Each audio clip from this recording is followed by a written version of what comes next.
Hello दोस्तों, आपका स्वागत है इंस्पायरिंग थिंग्स में।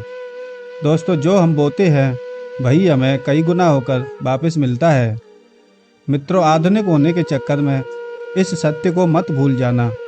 प्रकृति की इस व्यवस्था में सुख बांटने पर वह हमें कई गुना होकर वापस मिलता है और दूसरों को दुख देने पर वह भी कई गुना होकर हमारे पास लौट आता है।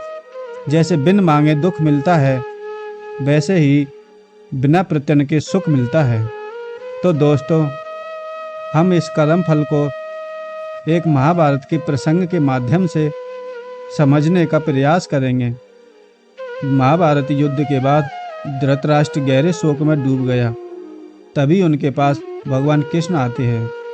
तो धृतराष्ट्र भगवान कृष्ण को प्रणाम करता है और बोला, हे वासुदेव, मेरे सामने मेरे 100 पुत्र मारे गए, लेकिन मैं रोने के सिवा कुछ ना कर सका।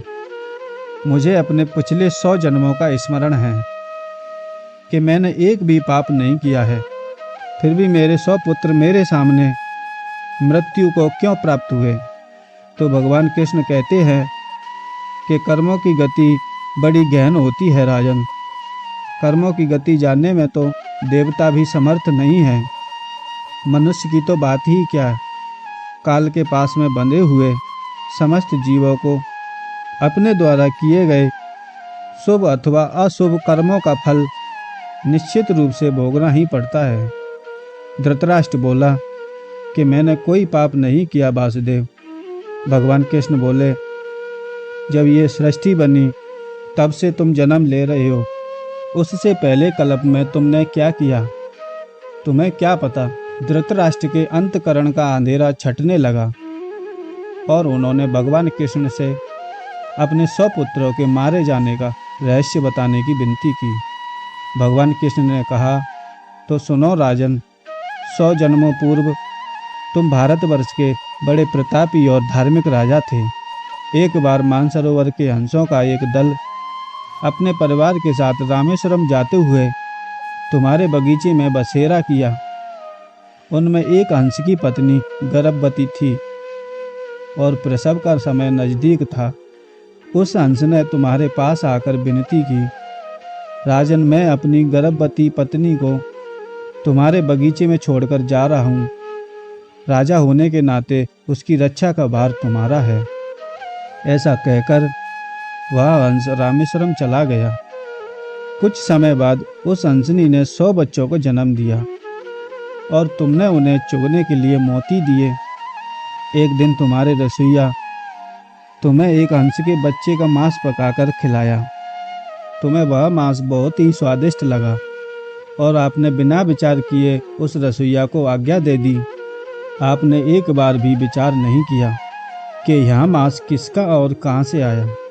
तुम स्वाद के मुंह में इतने अंधे हो गए कि रोज उसी मांस की इच्छा करने लगे और इस प्रकार उस शरणागत हंसनी के मोती चुगने वाले 100 के 100 बच्चे तुम अकेले खा गए। अब वह हंसनी अकेली रह गई।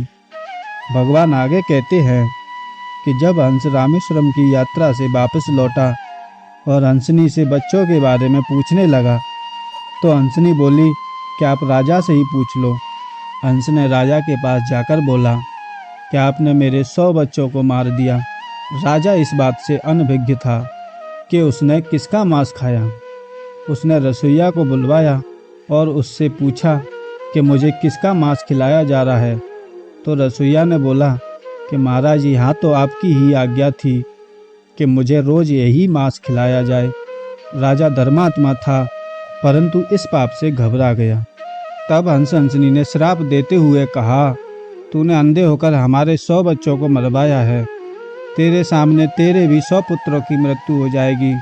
ऐसा बोलकर उन दोनों ने अपने प्राण त्याग दिए। भगवान कृष्ण ने कहा कि हंस के बच्चों का मांस खाने वाले, तुम राजा रानी 100 जन्मों तक पति पत्नी नहीं बने।